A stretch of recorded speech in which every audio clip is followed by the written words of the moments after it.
আমাদের সব কবুতরকে বৃষ্টির পানিতে ভেজানো উচিত।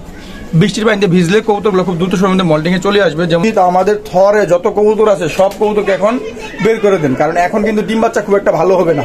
আপনি নিচে দেখছেন মানে কত পশম পড়ছে কবুতরের। এখন বর্ষাকাল, এখন কবুতর ঠান্ডা লাগতে পারে, ঠান্ডার জন্য কবুতরকে অবশ্যই ঠান্ডার কোর্স করাতে হবে। আসসালামু আলাইকুম, জাহিদ পিজন লাভার ইউটিউব চ্যানেলের পক্ষ থেকে আপনাদের স্বাগতম। আমি জাহিদুল ইসলাম। আপনারা সবাই কেমন আছেন? আশা করি আপনারা সবাই ভালো আছেন। শুরুতেই সবাইকে ঈদ মুবারক, ঈদের অনেক অনেক শুভেচ্ছা ও অভিনন্দন। বর্তমান যে সময়টা এটা হচ্ছে আপনার বর্ষাকাল। দেখতে দেখতে বর্ষাকালটা চলে আসছে। এই বর্ষাকালে আমরা আমাদের কবুতরকে কি কি যত্ন করি এবং কি কি খাবার কবুতরকে বর্তমানে দেই সেটা আপনাদের দেখাবো। তার আগে আমরা যেটা এখন করব, আমাদের এখানে যে উড়ার কবুতরগুলো আছে এই কবুতরগুলোকে ছেড়ে দেবো। তার কারণ হচ্ছে আকাশ কিন্তু মেঘলা, এখন বৃষ্টি নামবে, হয়তো অল্প কিছুক্ষণের মধ্যে বৃষ্টি নামবে। তো আমি চাচ্ছি যে আমার কবুতরগুলো আজকে বৃষ্টিতে ভিজুক। ভিজার কারণ হচ্ছে এটাই, যদি কবুতরগুলো আজকে বৃষ্টিতে ভিজে তাহলে ওদের গায়ে যে পালকগুলো আছে এই পালকগুলো খুব দ্রুত সময়ের মধ্যে ঝরে পড়ে যাবে। আমাদের মাদির ধাপি থেকে মাটিগুলোকে ছেড়ে দেই, যে ধরলাম ছেড়ে দিলাম। তারপরে এই একটা এটাকে ছাড়বো না, এটা ডিস্টার্ব করি মাদিটা। তারপর ওই মাদির একটা মেয়ে, এই যে এটাকেও ছেড়ে দিলাম দুইটা। তারপরে এই যে এখানে একটা আছে, এই যে এই হচ্ছে তিনটা। তারপর এই যে একটা কুবরা মাদি আছে, এটাকে আজকে বাইরে ছেড়ে দেবো। অলরেডি এটা মল্টিং এ চলে আসছে, এই যে ছেড়ে দিলাম। তারপরে এখানে দুইটা বাচ্চা আছে, দুইটা না সরি তিনটা বাচ্চা আছে, তিনটা বাচ্চাকে ছেড়ে দেবো। এই যে এটাও কুবরা কবুতরের বাচ্চা, এই যে এটাও কুবরা কবুতরের বাচ্চা। তারপর যে রেসার একটা বাচ্চা আছে, এটাকেও ডাইরেক্ট ছেড়ে দেবো আজকে। এটা সাতের বাচ্চাটা হারা গেছে, ছেড়ে দিলাম। এটা সাতের বাচ্চাটা গতকালকে আমি আপনার হাতে নিয়ে এখানে বসেছিলাম, হঠাৎ করে উড়াল দিয়ে পিছন দিকে চলে যায়। তো উড়ার পরে বাচ্চাটা দেখতেছি যে ঘোরাফেরা করতেছে দিক দিয়ে, কিন্তু বাসা চিনতেছে না বাচ্চাটা। তো এটাকে ছেড়ে দিলাম। এই যে উঠছে, এই যে উঠছে, দেখেন এই যে উঠছে। এই দুটা একবার ছোট বাচ্চা, এটাও ছোট বাচ্চা, এটাও ছোট বাচ্চা। তো তারপরে যে এই ধাপটিতে এখন আরো বাচ্চা আছে, এগুলোকে ছেড়ে দেব।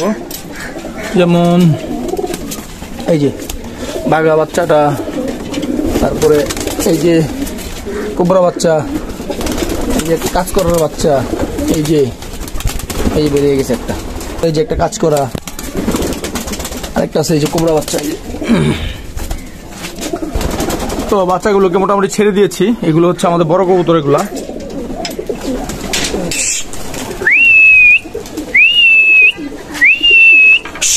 বাচ্চাগুলো এখন দেখা গেছে কি বামটা নিচে হওয়ার কারণে বাচ্চাগুলো এখন যে নাইকেল গাছে বসে, আর কিছু কবুতর উঠতেছে। আর এই যে সবজি গাছের বাচ্চাটাই দেখেন, এটা আবার উড়ে চলে আসছে এখানে। এই যে তো আমাদের সবজি বাচ্চারা গতকালকে আমি ওই বিল্ডিং এ দেখছিলাম রেসার বাচ্চাটাকে, তো পরবর্তী আর দেখি নাই যে কোথায় আছে। তো বাচ্চাগুলো সবগুলোকে ছেড়ে দিয়েছি। তো কিছু রেসার বাচ্চা আছে, বাচ্চাগুলোকে পরে ছাড়বো। তো এখন যেহেতু বর্ষাকাল, এখন আমাদের যেটা করা উচিত, আমাদের সব কবুতরকে বৃষ্টির পানিতে ভেজানো উচিত। বৃষ্টির পানিতে ভিজলে কবুতরগুলো খুব দ্রুত সময়ের মধ্যে মল্টিং এ চলে আসবে। যেমন যে আমাদের কবুতরগুলো দেখেন যে নিচে কত পশম পড়ে রয়েছে, তার মানে কি কবুতরগুলো মল্টিং এ চলে আসছে অলরেডি। যারা এখন চাচ্ছেন যে আমাদের কবুতরগুলোকে মল্টিং এ নিয়ে আসতে, বৃষ্টির পানি দিয়ে এক দুদিন কবুতরকে গোসল করান, ইনশাল্লাহ আপনার কবুতর দেখবেন সব মল্টিং এ চলে আসবে। আর এখন কবুতর মল্টিং দিলে 1.5 মাস পরে দেখবেন কবুতরের গায়ে নতুন পশম গজাচ্ছে এবং কবুতরগুলো চকচক করতেছে। যেমন থর থেকে এই কবুতরটা বের করে দিয়েছি, তারপর এটা বের করছি, তারপর এটা বের করছি, তারপরে যে এটা বের করছি। এই যে দেখেন এখানে ম্যাক্সিমাম যে বড় কবুতরগুলো এগুলো থর থেকে বের করে দিয়েছি। এই কবুতরগুলোকে কেন বের করে দিয়েছি, কারণ আগামী 3 মাস এই কবুতরগুলো রেস্টে থাকবে।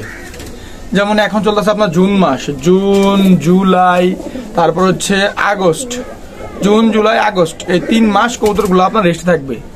তারপর আমরা সেপ্টেম্বর মাসের 1 তারিখে আবার কবুতর থরে দিয়ে দিব। সেপ্টেম্বর, অক্টোবর, নভেম্বর, এই 3 মাস আবার কবুতর দিয়ে ডিম বাচ্চা করাবো। তারপর আবার কবুতর রেস্টে দিয়ে দিব। রেস্টে এটা হচ্ছে আপনার মাদির ধাপড়ি। তো মাদির ধাপড়িতেও অনেক মাদি বর্তমানে মল্টিং এ চলে আসছে। যেমন যেই মাদিগুলা আমাদের সেট করা ছিল বা রেস্টের কবুতর ছিল, ওগুলোকে বাইরে ছেড়ে দিয়েছি। এই দেখেন দেখছেন নিজে কত পশম ঝরে রয়েছে। এখন যেহেতু বর্ষাকাল, আমাদের সকলের একটা কাজ করা উচিত, আমাদের থরে যত কবুতর আছে সব কবুতরকে এখন বের করে দেন, কারণ এখন কিন্তু ডিম বাচ্চা খুব একটা ভালো হবে না। যেমন এই যে আমাদের অলরেডি কবুতরের নিচে বাচ্চা আছে, দেখেন এই যে এটা নিচে বাচ্চা আছে, এটা নিচে বাচ্চা আছে। তো আমরা এই কবুতরগুলোকে আগামী 15 দিনের মধ্যে কবুতর সবগুলোকে থর থেকে বের করে দিব।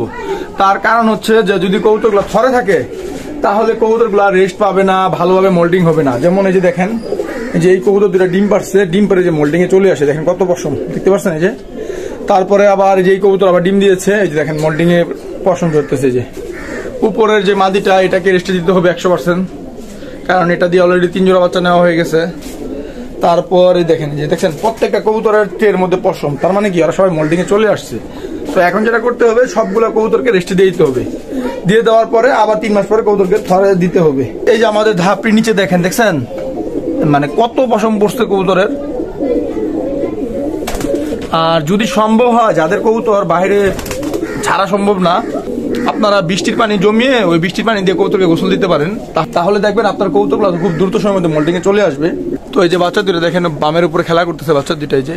আর বাকি যত কবুতর আছে সবগুলো যে গাছের মধ্যে, তো গাছে আর বসবে না।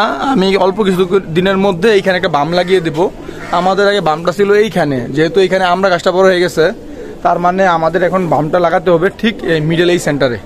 এখন আপনারা এই বর্ষাকালে কবুতরকে যে খাবারটা দিতে পারেন সেটা হচ্ছে আপনার গম, ভুট্টা, রেজা, বাজরা এগুলো দিতে পারেন।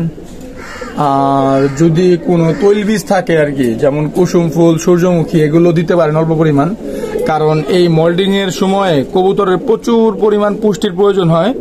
আপনি আপনার কবুতরকে যত ভালো পুষ্টিকর খাবার দিবেন আপনার কবুতর দেখবেন তত ভালো মোল্ডিং এর সময় পশম উঠতেছে এবং চকচক করবে কবুতরগুলো। আমাদের কবুতরগুলো এখন একটু নোংরা দেখা যায় কারণ গায়ের পশম ঝরতেছে। তো এই কবুতরগুলো যখন মোল্ডিং কমপ্লিট করবে তখন এদের এত সুন্দর লাগবে। আর কবুতরকে নিয়মিত গোসল দিবেন সপ্তাহে কমপক্ষে 1 দিন, তাহলে দেখবেন আপনার কবুতরগুলো আরো সুন্দর হবে। তো যেহেতু এখন বর্ষাকাল, এখন কবুতর ঠান্ডা লাগতে পারে, ঠান্ডার জন্য কবুতরকে অবশ্যই ঠান্ডার কোর্স করাতে হবে। যখন মনে করবেন যে আপনার কবুতর ঠান্ডা লেগে গেছে তখন তাৎক্ষণিক আপনারা ঠান্ডার কোর্সটা করিয়ে দিবেন, তাহলে দেখবেন আপনার কবুতর সুস্থ থাকবে, ভালো থাকবে। তো আজকের ভিডিও আমি এখানে শেষ করতেছি। আপনার সবাই ভালো থাকবেন। আসসালামু আলাইকুম।